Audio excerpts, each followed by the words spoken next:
Hi guys, JT here, and today I'll be bringing you some information on the Humble Bundle Fighting Farmers Bundle of January 2023. To help you answer the question, should you buy it? If you want to know more about game bundles, feel free to like this video and subscribe to my channel. It really helps the channel out. Anyway, let's get into this. And number 1 we have Lens Island. A game that blends building, farming, and crafting with dungeon crawling and open world exploration. You wash into the shores of a tropical island, but don't expect cannibals or animals wanting to bite your head off, as you'll be welcomed with some very hearty music, as if you've just been welcomed home. It is definitely more positive than, say, The Forest. This game looks to do away with intense survival situations like looking after 5 different indicators for you to even breathe, or putting you in undue stress. Only indicators that you have to look out for are health and hunger. You already have the capabilities to build a variety of structures, together with the tools required. The game doesn't tell you what to do, and it is up to you if you want to be a lumberjack building your home, or an adventurous cave dweller. Amongst its beautiful coastal beaches and trees, you will be collecting various resources to build things like wood, stone, clay, grass, limestone, etc, etc. The freedom given to you is a blessing, as you won't be stressing out to survive, but it is also a curse because, well, you have to figure out your own goals rather than be given specific goals. The game is missing the pull of incentivized moment-to-moment goals, which can be a huge turnoff to some. Even the town felt a bit dead, as nobody has any quests for you, and you aren't pressured to save anybody in trouble. However, a recent expansion called Uncharted Waters added islands, biomes, and 10 new dungeons for you to explore, all of which will have you traveling around the sea. While previously you can travel to caves to do some combat with no real objective, this time around the 10 new dungeons will have boss battles lurking within. You can upgrade your character's skills via a skill tree, and buy or craft even more weapons and items than ever before. Additionally, you can start building your paradise home on an island with an expanded arsenal of materials, items, and storage. If you get tired of foraging for things, you can always cultivate your own with your own farm. You can also use machines to automate your farming. Lens Island is expected to be further developed as it is still in early access, but if you like a more relaxing survival building game, this could be a game for you. And number 2 we have Spirit of the Island. A life sim sandbox RPG with online co-op set on a tropical archipelago. You play a custom-made character, and you're sent to an isolated island to go through a rite of passage. The island used to be thriving with tourism, but is now just a shell of its former glory. You'll find and collect resources, farm, and start your little economy to return the town to its former glory, a tourist hotspot.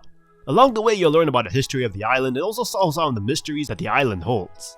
This game is a pretty simple farming simulator with some unique mechanics. You can farm, forage for wild plants, fish, keep animals, cook, and build relationships with NPCs around you. You can even marry some of them if you so wish. You have 10 skills that you can develop with experience points by just going about your day, trying to breathe life back into the island.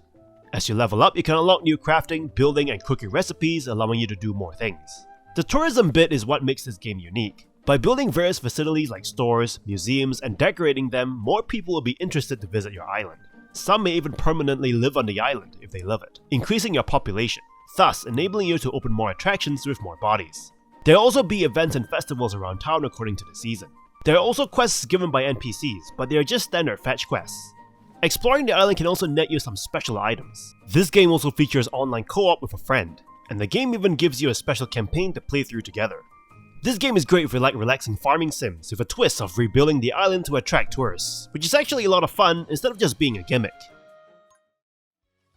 And number 3 we have Re-Legend, a relaxing farming and monster hunting game reminiscent to the days of Harvest Moon on PS2.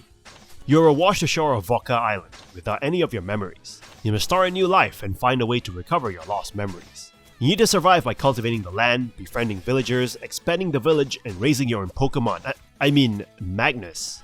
You'll find yourself venturing on the land of Ithia, reclaiming your memories, but it won't be easy as the world is filled with dangerous Magnus and threatening challenges.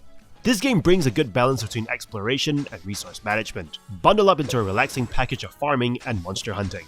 There's a day and night cycle that helps break up days where you can tend to your crops and explore the island, learning about its inhabitants and ultimately about yourself. There's also a harvest festival that you can aim to farm for. You'll be going into caves and beaches to level up and get items that are useful to both yourself and the farm. Along the way, you'll face enemies and bosses that will grant you XP upon defeat. Combat can take some getting used to as controls can be quite quirky. You'll have your own Magnus to help you in combat, and like Pokemon, you can tame new Magnuses too, and also evolve them. Even though it can be quite repetitive at times, you may like this gameplay loop of farming and monster hunting. There are quite a few things to do in this game, like fishing, ranching, taming Magnus, and hunting for XP. They'll see you clock in about 20 to 50 hours, depending on how you play the game. So if you like a relaxing farming sim and monster hunting game, this is a good game to play. And number 4, we have Serin Fate, an adventure RPG that blends farming, mining, and monster hunting. You're a newly crowned wizard, ready to go into the world to do your wizarding thing, when suddenly, during your graduation ceremony, some evil cloaked folks come in, destroying the Fate Stone, preventing any witches and wizards from gaining new magic. Now you're tasked with exploring the world to find the Fate Stone shards and restore the magic. When you begin the game, you get the opportunity to create your own character. Each of the 3 races that you can choose from will have individual perks towards the gameplay, so choose wisely. The tutorial quests will give you an idea as to how the control works, but after that, you're left to your own to explore, talk to NPCs, and learn more about the various materials, mechanics, and the world itself. When the game opens up, how you play the game is really up to you, and there's a ton to do. You can choose to focus on your farm, cast various spells, crafting, fishing, chopping trees, mining, fighting monsters, and the list goes on. Discoveries that you make along your journey is one of the highlights, like finding out on your own that you can ride broomsticks to get around faster. Your character levels up the more you use certain actions, so if you farm more, you level up your farming abilities, or if you battle more, you level up your battle capabilities. You can then sink points you earn into a detailed perk tree to further enhance your stats. With that said, you can choose to play the game as an action-adventure, murdering monsters and leveling up. You can also capture various monsters to aid you in battle. It is a game that asks that you immerse yourself into its world to enjoy with little hand-holding and more about discovering the game as you play. This game is for those who want to sink hours upon hours into it, exploring and discovering things on your own without much hand-holding. If you like a game like that, you may just find a magical world in Serin Fate. And number 5 we have Kitaria Fables, an action-adventure RPG game blended with, you guessed it, farming and crafting with your favorite cute little animals. This game follows a nameless protagonist, aka you, and your pink cupcake-like companion.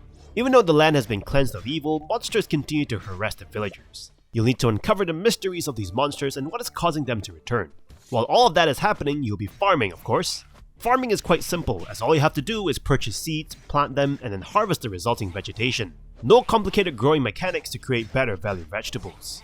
If you're a bit more adventurous, you can unlock seeds by completing side quests instead of buying them. Selling your vegetation will net you more gold, which you can use to upgrade your equipment. Farming does not affect the passage of time on the story, so you can farm away with no consequences. After tending to your farm for the day, you can venture into the world and take on various quests, both story and side quests. Side quests will usually involve finding, growing, and delivering specific items and talking to NPCs, while main quests will push for exploration of the world and unlocking new areas. The world is somewhat large, and you'll see you running around a lot and using sparsely distanced teleporters to teleport from one area to another. There's no level up system, so the only reason for you to fight monsters is to collect item drops. There are no maps other than the main overworld one, so some areas like the swamp can be difficult to navigate through. Combat in this game is handled quite well. Monsters have different attacks, and you can tell when a monster is about to attack, so you can roll out the way and counterattack. When faced with multiple enemies with different attack ranges, it can be quite challenging to keep dodging and hitting. There's also a good variety of bosses that are satisfying to take down. You have access to a sword, bow and arrow, and spells of different elements to murder monsters with. Combining physical and spell attacks will be key to your success in battle. You can also upgrade the power of your weapons, spells, and armor, and equip various accessories that provide you with different buffs. There's also local co-op available, so you can have 2 cats running around farming and stabbing things. Even though it is not perfect, it is a cute little casual farming adventure experience, especially fun when playing with a friend. And number 6 we have Forager, a 2D open world game inspired by exploration, farming, and crafting games like Stardew Valley, Terraria, and Zelda. This is a scavenging game. You'll be spending a lot of time chipping away at the land with your pickaxe for new materials and items, all the while building up your own skills to expand your land and increasing your profit. This game will consistently give you many reasons to come back. This could range from needing to scavenge materials to craft items like shovels and backpacks, cultivating the land for crops, or fighting your way through dungeons. There is always a reason for you to keep coming back for more, and it can be very addictive. You start with only one island, but after building your wealth, you can acquire lands next to your island. This not only opens up more space for you to build more machines and structures, but also unlocks new materials to mine, new wildlife to hunt, and new monsters to murder. You can also unlock new dungeons, new characters to interact with, and some will even introduce you to new mechanics. It may feel a bit lonely at first, but after a few short hours, the game really comes to life, and bursts with character and charm. Mining and crafting is quite simple. You start out with a basic pickaxe, but before long, you'll upgrade it to a fiery pickaxe or obtain a new weapon like a water shovel, increasing your ability to harvest materials quicker and more efficiently. Performing tasks in this game will gain you XP, which you can use to level up your character and gain skill points. You can then use these skill points to unlock new perks and abilities over a sprawling skill tree. There's no right or wrong skill tree progression, and the game will give you plenty of opportunities to experiment. Besides perks, you can also unlock feats by completing specific tasks, like defeating a set number of enemies or by playing the game a certain amount of hours. There are no in-game benefits to feats, but it does allow you to view extra content like comics featuring the character that you're playing. This game features a wonderfully designed crafting mechanic and addictive progression system in a charming world, and I would highly recommend it. And number 7 we have Stranded Sails, Explorers of the Cursed Islands. A family-friendly single-player open-world farming adventure game set in the Caribbean. You're the son or daughter of an old captain, and your trip to a faraway land is interrupted by a sudden and mysterious shipwreck. You wake up on a seemingly deserted island, and you must do whatever it takes to survive while trying to regroup the scattered members of your father's crew. Over time, you'll find yourself developing a small village of an ever-growing list of activities like farming, crafting, cooking, among others. These activities are unlocked slowly as you find each lost crew member. You'll be exploring the island, finding crew members, accepting and completing quests, and unlocking new abilities. The gameplay can be quite repetitive, especially when you struggle with the stamina bar. Using tools, working on your farm, running, and even walking will slowly drain your stamina. You'll need to plan your routes carefully to ensure that you have enough stamina to do all the exploring that you want to do, and fill your inventory with various cooked meals to restore some of your stamina as you explore. If you run out of stamina along the way, you will be automatically warped back to your camp and you have to start your exploration route over. Improvements to your farm is story related, and you'll find that the only reason to farm is to gather cooking materials which you'll need to cook items useful to recovering your stamina. It limits the farming aspect entirely, as there is no economic system nor upgrades to your farm and tools. Cooking is also quite tricky, as you can't just throw everything into the pot to make a green stew, and the game does not even tell you what food goes in what or in what order, so you're left guessing which combinations are correct. Crafting, on the other hand, isn't as complicated as cooking, and this will see you building shacks for your crewmates, bridges to previously shut off areas, boats, and eventually a ship big enough to ferry everyone home. The good thing is that at least the game tells you what materials certain builds require. Combat is forgettable, but it does lead to uncovering the deeper mysteries of the Cursed Island.